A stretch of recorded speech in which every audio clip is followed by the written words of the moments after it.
our NASA history event. This event, The Life and Legacy of John Glenn. I'm Brian Odom, the acting NASA chief historian. From his birth on July 18, 1921 in Cambridge, Ohio, John Glenn certainly lived a life filled with excitement and incredible accomplishments. One of the original Mercury 7 astronauts, Glenn's orbital flight aboard Friendship 7 on February 20th, 1962, came at an incredibly important inflection point in the early years of the space race with the Soviet Union. His return to space on October 29, 1998, aboard the Space Shuttle Discovery's STS-95 mission, capped an incredible career in space and cemented finally his legacy as part of that program. Today, I am pleased to be joined by an incredible group of folks here, as we'll all find out in a bit here, as we discuss Glenn's life and legacy. First, we have the NASA Administrator, Bill Nelson here. Bill. Then we have NASA Glenn Center Director, Dr. Marla Perez-Davis. And our invited guest is historian Jeff Shesol.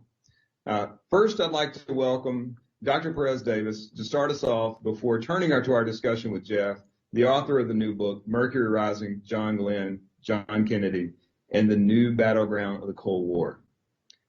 First, let me introduce Dr. Perez-Davis. Dr. Marla Perez-Davis is currently the director of NASA's Glenn Research Center in Cleveland, Ohio. Prior to becoming center director there, Dr. Perez-Davis held several leadership positions at Glenn, including deputy center director, aeronautics research office director, project liaison and integration office chief, and the electrochemistry branch chief. And now to turn it over to Dr. Perez-Davis for some opening remarks. Good afternoon, and thank you for joining us for today's program. I'd like to thank Dr. Odom for organizing this event, which is part of a week-long celebration that culminates this Sunday, 100 years from the birth of a true aviator, space pioneer, and a devoted public servant, Senator and astronaut John Glenn. As the first American to orbit the Earth, Glenn became an instant national hero, as his flight helped NASA learn more about human spaceflight and set us on a course to win the space race. I'm looking forward to hearing today's speaker share his insight on the historic Mercury Friendship 7 mission in 1962. 30 years later, Senator Glenn flew once again on Space Shuttle mission STS-95, participating in investigations about the aging process. On March 1st, 1999, the NASA Lewis Research Center in Cleveland, Ohio was officially renamed the NASA John H. Glenn Research Center at Lewis Field to honor this remarkable man. Later that spring, our center hosted a full day of festivities, including a parade and ceremony. As Senator Glenn spoke to the gathering, he expressed his honor being associated with the center, his historical contribution and bright future. Noting the slogan he saw in one of the parade floats, expanding horizons, opening frontiers. He challenged the men and women of NASA Glenn to continue working to make that mission a reality for our future explorers in air and space. I am going to read to you what Senator Glenn said to our staff that day, because I couldn't possibly say it better. Here is a passage from his speech. Expanding horizons, opening frontiers. And that's just about saying it. It say it for the lab here. It say it's for NASA's activities. Expanding horizons and opening frontiers. Every single bit of advance that ever been made by humankind in all of the history has been made because somebody was curious. Curious about how we do things better, how to do things differently, how if we just knew this little bit of information, would that unlock a secret to something else? In medicine, engineering, transportation, in science across the board, is taking that bit of curiosity to move us forward as humankind. And that's what you are all involved with right here. It is expanding horizon and opening frontiers. That's what he said that day. And we at the center, bearing his name, continue his legacy of exploration, inspiration, and discovery as we make impactful, lasting contribution to our nation and prepare to send the first woman and the first person of color to the moon under Artemis. Godspeed, John Glenn, and thank you for the example you set for all of us. Thanks. Back to you.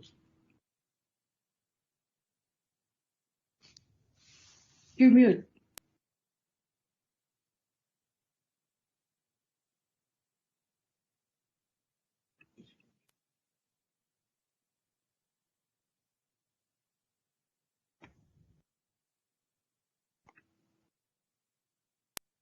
We've lost his audio. There we go. Sorry about that. I was glowing about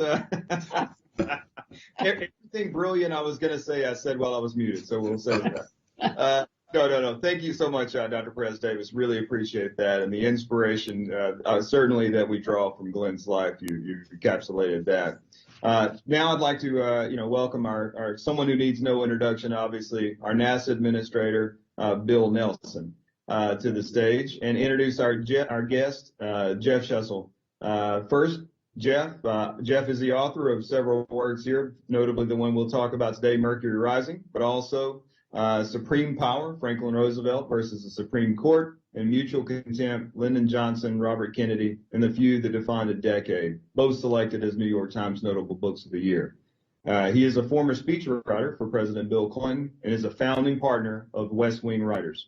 A Rhodes Scholar, he holds degrees in history from Oxford University, Brown University, and is a frequent contributor to the New York Times and the Washington Post and the New Yorker Newsday. So I'll turn it over to the administrator. I'm going to stay on, but administrator, if you would go ahead and open us up. Well, this is a real treat for me to interview Jeff because I read the book. As a matter of fact, I listened to it on Audible, and I couldn't put it down. And I've recommended it to a number of people. It captures a part of our American history that not only is important to organizations like NASA, but is important to the success of our country because of what we had come out of in that face down with our mortal enemy, the Soviet Union, with nuclear warheads facing each other. And out of this came a spark that suddenly we were behind. Suddenly they held the high ground. And then with Gagarin and Titov, and after Gagarin had already flown, we could only get into suborbit with Shepard and with Grissom. And then came delay. And then in February of '62, John Glenn took off on an Atlas that had a 20% chance of failure, and there's no looking back.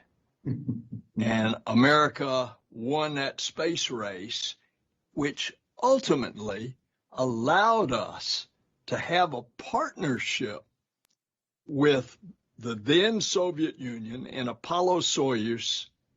And now the partnership continues with the Russian Space Agency. And so I think Jeff has hit a part of American history that is pivotal. And I want to know how, since you've talked about or you've written about Franklin Roosevelt and all these others, how did you zero in on this particular part of our history, Jeff? Well, first, Administrator Nelson, I just want to thank you for those very, very kind words about the book and for joining us here today. It's really an honor to be here in conversation with you.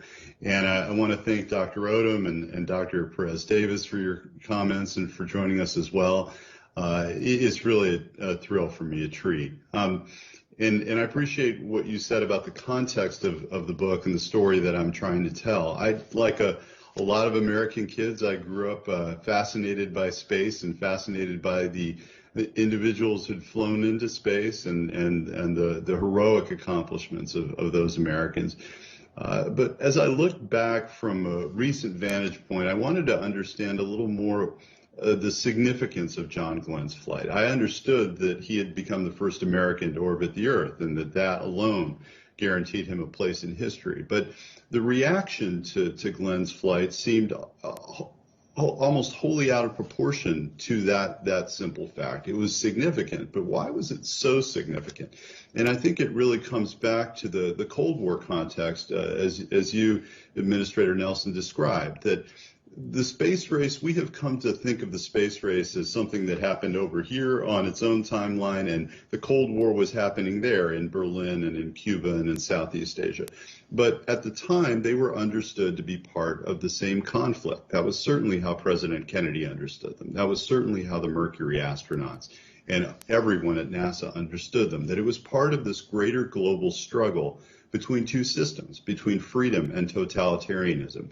And when you look at it through that frame, then you begin to understand why the buildup before John Glenn's flight was so significant and why the response afterward was what it was. So how did President Kennedy, who really didn't know much about space and probably, as you suggest, didn't care a lot about it, but he had this incisiveness that he could pierce through, and he could see the political ramifications of something.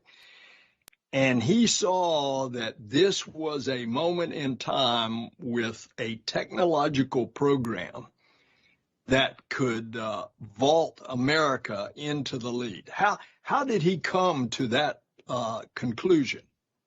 He came to that conclusion slowly, a little reluctantly, but inevitably, I would say. In the late 1950s, when Lyndon Johnson and others in the Senate were leading the discussion nationally about space, John Kennedy wasn't particularly interested in it, as you said. But when he ran for president in 1960, he understood the symbolic power of space exploration, both domestically for a nation that had begun to feel that maybe it had lost its edge and its initiative in the years since World War II, and also globally in this larger struggle that we were talking about. And the nations of the world were watching to see who was going to take the lead, and made certain assumptions which were not unreasonable about what that said about the nation's scientific capacity, its technological capacity, and its military capacity. So Kennedy in 1960 ran in part on the issue of space, and he said repeatedly that it was unacceptable and dangerous for the United States to be second in space. Now, what he didn't have at the time was a plan to put America in first place. That was going to take some time, and was going to take, frankly, some prodding from the Russians, because it was really only after that Gagarin flight that you mentioned that Kennedy awoke to the fact that he needed a solution, and he needed it now. I recall when I was a young congressman, I was on the floor of the House one day, and Tip O'Neill, the speaker, was there, and he beckoned me over. And he knew that I was going to fly. This is years later. He says, let me tell you, when I was a young congressman, young Boston congressman, and I was down at the White House with President Kennedy, and he said I'd never seen the president so nervous. He was just pacing back and forth like a cat on a hot tin roof. And he said he pulled over to his aides, and he said, what's wrong with the president? And they explained we were getting ready to fly Alan Shepard in suborbit after we had been surprised by Gagarin's flight. And here we were in this catch-up mode, and he was so nervous to make to want that mission to be a success, which of course it was. But then shortly after Alan Shepard, then Kennedy gets this bold vision, and he goes to a joint session of Congress. Tell us about that. That's right. Well, that's a fascinating window into what Kennedy was experiencing at that time. He understood the stakes politically, geopolitically for the country if we were to fail. If the Alan Shepard mission ended in any way in failure, it would happen before the eyes of the world. The Soviet Union, because it was, of course, a totalitarian state, was enabled to fail in secret, which they did. When rockets blew up, boosters blew up on their launch pad, no one saw it. who wasn't physically present. When one of their cosmonauts died in a really horrific training accident, this was not known for decades. And so there was an aura of invincibility to the Soviet program because all we ever saw were the successes. Whereas when our rockets exploded on the launch pad, the news cameras were there and it would appear in newsreels around the world and in newspapers. So Kennedy understood these stakes. And it was after Shepard's successful flight, as you described, that he was ready to make that bold commitment to go to the moon. The logic of it was that it was a long-term goal. And we knew that there was no way the United States was going to catch up to the Soviet Union in the near term. They just had too big a lead, and we had too much catching up to do. But if you set a goal that was far enough away, literally, I guess, in terms of the moon, but also in terms of time, that was going to require new technology that hadn't even been imagined yet, that was going to require investments on a massive scale over a long period of time, that maybe, there's no guarantee, but maybe we would have a chance to leapfrog the Soviets on the way to the moon. Although the Congress did increase the funding for the program after that speech that was received, as you point out in the book, in a kind of ho-hum fashion, what then propelled President Kennedy to go to Rice University, make a follow-on speech, and when did that occur that he really poured the juice to the program? That speech occurred in September of 1962, so about a year and a half after the initial speech. And you're absolutely right. As I describe in the book, we see the sound bites from these speeches, and the boldness of Kennedy's commitment rings through the decades since. And we know, of course, that this was a successful gamble that he made, that we did get to the moon by the end of the decade. But as you said, the members of Congress, the senators in that chamber, received it very differently. And Kennedy knew it. It's really interesting if you go back, as I'm sure you have, Administrator, and you watch that full speech, that after he has made this pitch that we should get to the moon by the end of the decade, he goes off script and he sort of shuffles the pages nervously and he looks down and he hedges and he says, and I'm paraphrasing here, he says, listen, this is a huge commitment, both in terms of the federal budget and in every other way. And I ask you, the Congress and the American people, to make sure that you're committed to it. Because if you're not, the worst thing in the world would be to start along that path and then fail to get there. And when he went back to the White House, he talked to his speechwriter, Ted Sorensen, and he said, in effect, I don't think I sold it. I was reading the body language of the members in my line of sight, and I don't think they were buying it. And in fact, the press wasn't as excited about it as Kennedy might have hoped. The newspaper coverage the next day focused not on the great adventure of going to the moon, but on the cost, which was a concern of Kennedy's as well. So it took some time for him to lead the American public and the members of Congress toward this goal along with him. So 10 months later, John Glenn launches successfully. The nation is absolutely riveted to this all-American boy who is now bringing the U.S. out of the doldrums. And is it at that point that Kennedy then pours the juice to it and says, we're going to do this in the decade and we're going to be successful? He had announced the goal prior to Glenn's flight. He had announced the goal of going to the moon by the end of the decade back in that May 61 flight. And Glenn doesn't fly, as you noted, until February of 62. But that really is the moment, as you've said, when he begins to pour it on, because the moonshot goal just was not credible prior to Glenn's flight. And it wasn't as if Glenn's flight in itself meant that we were certain to get to the moon or that we were certain to get there before the Soviets. But it really, for the first moment, Americans and our allies around the world were able to believe we had a shot. This was possible. This was what made the moonshot goal credible, even, as I understand it, within NASA. Within NASA, there was a lot of excitement about the goal, and there was a commitment to the goal, certainly, but there was also a lot of doubt and skepticism because, of course, those who were most intimately involved with the space program knew what a struggle it had been just to get these few men that we've been talking about into the suborbital range and then ultimately this orbital flight of Glenn's. So among the original 7, and of course they get extraordinary publicity, but Glenn rises to the top as the all-American boy, this incredible story of a devotion to a wife, Annie having this speech impediment, just down the line, American, red, white, and blue. But there was fierce competition, and John felt rejected because Alan Shepard and then Grissom, and yet he ends up getting the cake with the cherry on top with the first orbital flight. Tell us about that. Well, you're absolutely right in describing the way that Glenn was seen and understood, and this is really who he was. I mean, they would often tease him, the other astronauts, and they call him the Boy Scout, or they call him a Sunday school teacher. He was both of those things.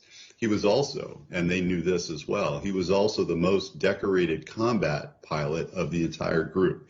Not all of them had even fought in combat. Alan Shepard had never fought in combat, and it was sort of a sore spot with him. They were all brilliant test pilots, but Glenn was the most successful of all of them in wartime, and had also been the only one as a test pilot who had achieved national fame.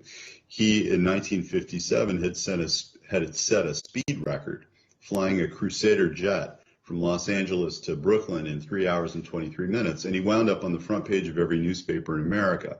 He wound up with a multi-week stint on Name That Tune on CBS as a contestant. He became a celebrity, and he became really adored by the American public. So when they're selected as astronauts in 1959 and they're introduced to the public, Glenn is already very well known. And there is a sense on the part of the public, on the part of the press, and even many in NASA, that of course Glenn will win this competition to be the first in space. He stands above all of them, really any way you look at it. And Glenn expected that he was going to come out on top. Now, in fairness, so did Alan Shepard, and so did Deke Slayton, and so did most, if not all, of the others. They were used to winning. They were used to leading. And so it was a huge shock to Glenn's system when Alan Shepard was selected first. Gus Grissom, as you said, was selected second, and Glenn was made backup to both, which in a way was adding insult to injury. It was very tough for him for a period of time to accept that. In fact, he didn't accept it at first. He wrote a letter of protest to Bob Gilruth, the head of the Space Task Group, who made the decision. He didn't get very far with that protest. But as you said, Administrator Nelson, he wound up with the bigger prize, which was the first orbital flight. And there was a lot of luck to that, just in terms of the timing. If he'd been selected first, then he wouldn't have gotten the orbital flight. And the orbital flight, by the time it happened, had assumed greater and greater significance for some of the reasons we talked about earlier. And afterwards, he didn't get to fly again. I always heard that it was Kennedy that said, you can't fly again, you're too much of a national hero. But you suggest something different in your book. This is a story that had, and in a way still has, a lot of currency, because it's hard to explain otherwise. Why wouldn't John Glenn go back into space? It was an incredibly successful mission, and these were never supposed to be one and done. It wasn't, get to the back of the line or fall out of the program. So he and the rest of the country really expected that he was going back into space. And in fact, there were a lot of predictions, including one made by your predecessor, James Webb, that perhaps Glenn would be the first to walk on the moon. This was the expectation. And so it seemed that the only way to explain the fact that this didn't transpire was that President Kennedy had seen the importance of Glenn as a national symbol and ruled it out on safety concerns. But there's really no evidence of this at all. And Glenn heard this story and maybe found a little bit of comfort in this story, and he told it in later years as something that he had heard, not something that had necessarily happened. But there's really no evidence that Kennedy ever got involved in making these sorts of decisions. Tell us about writing his children a letter before the flight saying he might not make it. This was the most startling document that I found at the Glenn Archives at Ohio State, which is an incredible collection of his materials.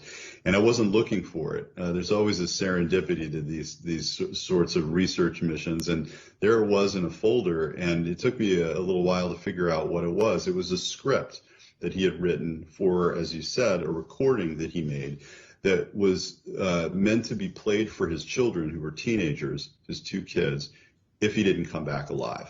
And he also made a recording for his wife, Annie, as well. And this script makes clear this was a very, very frank recording. It begins, "If you hear this, I've been killed." And he goes on to talk about his belief in God, his belief in an afterlife. He even talks about a signal that he wants to send his kids from heaven so that they know that he's there and that he's okay. He talks to them about the funeral that he will have at Arlington, in which a case in which there probably wouldn't be a body to bury. I mean, very, very difficult, frank stuff that he wanted to be sure that he said what he needed to say directly to his kids in this way. And in fact, and I found this to be a really moving and in a way a surprising fact, that when Glenn was in that capsule and he was strapped in and he was sitting atop that Atlas rocket and he was getting ready for liftoff and the countdown was going down, he was patched through to say goodbye to Annie. And one of the last things that he said to Annie was, "Did you get the recordings that I made?" This was very much on his mind. And of course, this larger than life person, he doesn't fly. He years later convinces your former boss, President Clinton, to let him be a part of the space shuttle program, and does that extraordinarily at age 77, of which I've talked to those crew members, and they said John participated in everything at that age and did it exceptionally. But his life was also a series of disappointments. He talks to the Kennedys. They want him to run for the Senate.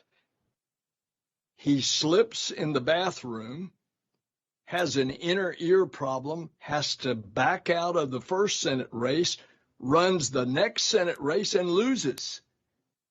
And here he is, this national icon. And yet he has to go through suffering again, twice, before he's elected. Talk about that, and talk about his success as senator. That's absolutely right. I mean, it's easy to look back and gloss over all this and see this as a charmed life. And of course, in many ways it was. And yet at the same time, there were big disappointments. That was, at least for a while, a huge disappointment that he didn't get to fly first or second. And that took time for him to reckon with. There was the fact that he never got that chance to fly in Gemini, that he was not invited to be part of the Apollo program, that it was clear that they were trying to edge him out into a desk job that he didn't want. He wanted to fly. And so finally, he accepted the entreaties of the Kennedys, as you suggested, and decided to run for Senate in '64. But that injury took him out of the race. And it was more than being taken out of the race, but the recovery was very slow. It was very painful. It would take him 10 minutes to essentially almost crawl along the wall to get from his bed to the couch in the morning. And this is a vigorous guy who had just been up in space and had aced every physical test that he'd ever taken. He'd never had an injury in wartime. And so these were tough things to recover from. And then, as you said, the political losses. And then runs for president, as we know, in 1984. And even though initially the Reagan White House saw him as the strongest Democratic challenger, it didn't emerge that way, and he didn't wind up winning a single primary. So there was no, Glenn understood, he often talked about his faith this way, that being a person of faith gave you no guarantees. It was, as he often said, and this was his mother's advice, it was a 50-50 proposition. And 50% of it at least was up to you and your hard work, and you were going to succeed and you were going to fail, and you had to keep at it. And that was very much the way he approached not only his life as a pilot and an astronaut, but as a politician as well. Did John have an appreciation of what Lyndon Johnson had done for the space program? Because Kennedy gave the inspiration, but a lot of the implementation was Lyndon Johnson. He did. He was aware, and I think there was a lot of awareness within NASA, certainly, and on the part of the astronauts, that Lyndon Johnson had done more than really anybody, and that includes Eisenhower and that includes Kennedy, to really drive the space program forward in its most difficult period, to give it proper footing, to give it proper funding, and to set America on the path to the moon. They were well aware of that, and in fact, when the astronauts had just been introduced to the public, as I mentioned, in 1959, they were sent to Capitol Hill for a tour. Nixon, the vice president, stopped by, did a quick meet and greet and a photo on the Capitol steps, and was gone. Eisenhower didn't have time for them. But then they were ushered into Lyndon Johnson's palatial rooms, which, of course, you know very well, were referred to as the Taj Mahal. And this was really the meeting that mattered. They were meeting the American who was, again, doing more for the space race than any other. So I know we're almost out of time, but you as a historian, if you would look and compare, we were in this space race with the Soviets. We were able to compete and ultimately win a victory. And here we are over a half century later, and we now have a very aggressive competitor in the Chinese government and its space program.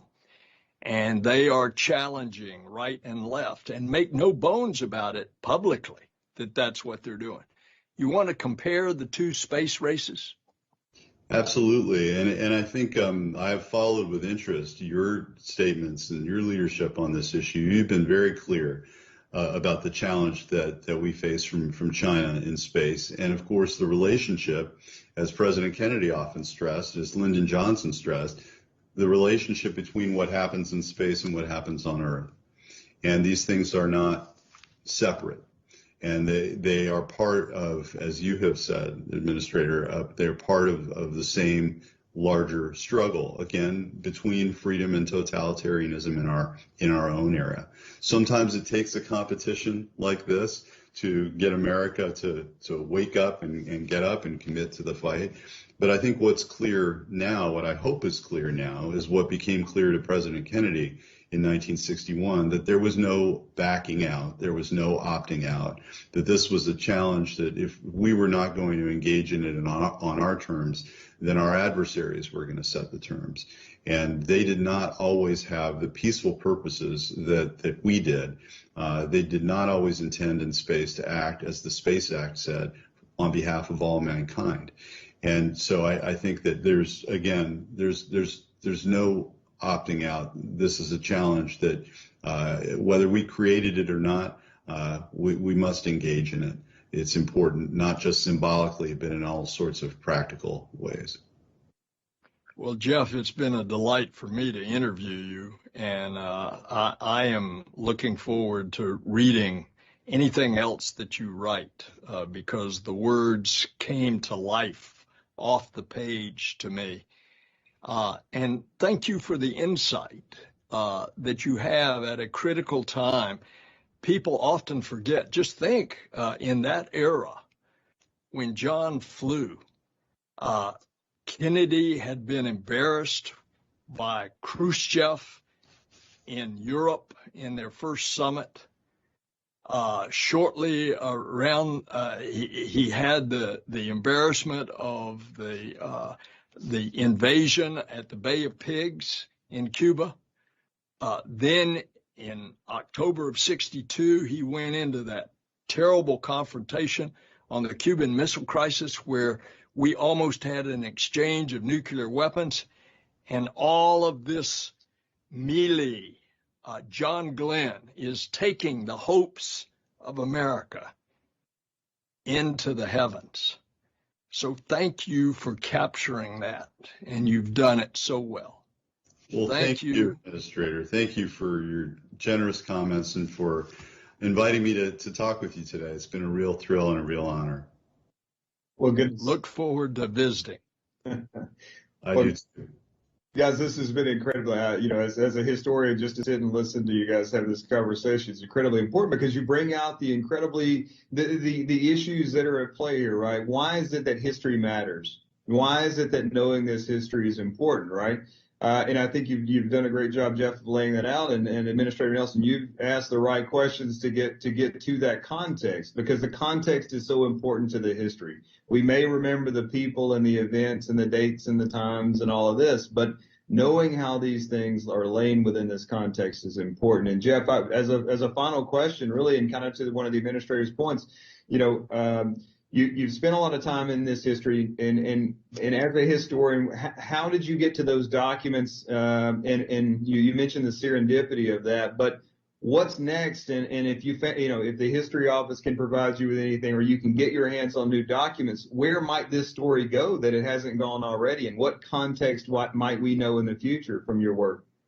Well, thank you again, Dr. Odom. Thanks for those comments. And I have to say that all of us who do this kind of work do it with a certain humility, that there is always more out there, that there is always more of this story to tell. And I was incredibly gratified to find that underneath there's a sort of rich topsoil of material that gets turned over, and it's all very familiar to those of us who have an interest in these stories. And yet, if you dig a little deeper, there's more, and a lot of it hasn't been seen or hasn't been discovered or hasn't been put in a different context, as is the case with some of what we've been discussing. And so it's tough to finish a book like this because there's more out there. And I haven't my curiosity about these people and these decisions and these issues is not ended when I sent the final manuscript. So I would love to continue digging and writing and thinking about all this and love to continue this conversation with you. Yeah, no doubt. We look forward to it. Let us know from the history program what we can do because, that's our goal as part of NASA is ensuring that this analysis is done, but make sure the documentation is there, in the archives, right? We've got to preserve these things to make them available for future historians to perform this analysis. You think about JSC, and the oral history program that's out there and the work that they do, and NASA headquarters and across the agency, archivists are working to make sure we have this story. So I welcome any future opportunities to talk it through. Thank you. You got it. And really, Administrator Nelson, just one, I really am, I've talked to you several times about history, and I understand your passion for history because you're part of that history yourself, right? I mean, that's, I think we probably could have spent a whole, several parts of this talking about Glenn's experience and then comparing it to your own experience. So no, you can't compare that. John Glenn is by far in a class of his own. But I'll tell you, the history we're going to write in the next few years is going to be an exceptional part of our American history.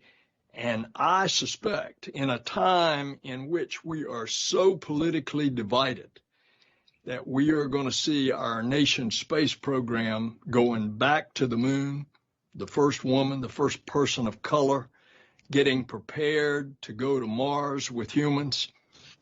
I suspect that what you're going to see is that is going to be one of the unifying factors for our country in this time of political division. And the Lord willing, maybe that'll just bring us together. There you go. I think that's a great place to stop. Jeff, is there anything that we didn't get to that you wanted to talk about? Or well, I have a lot of questions for the administrator. At some point, I'd love to reverse chairs here and be asking the questions next time. Hey, you got it. Maybe we can arrange that. Administrator Nelson, does that sound like a good opportunity for the future?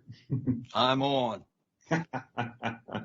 All right, folks. Well, I think we've reached our time, and I really enjoyed just being a participant and listening to this conversation, and I hope everyone else has as well.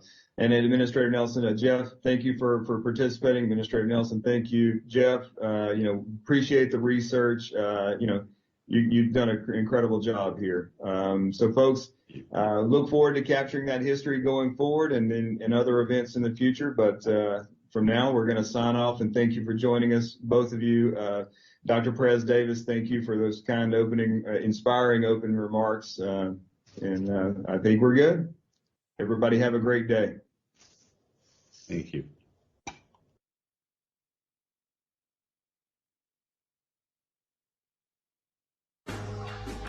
Wherever, however, whenever. We're here, there. We're everywhere.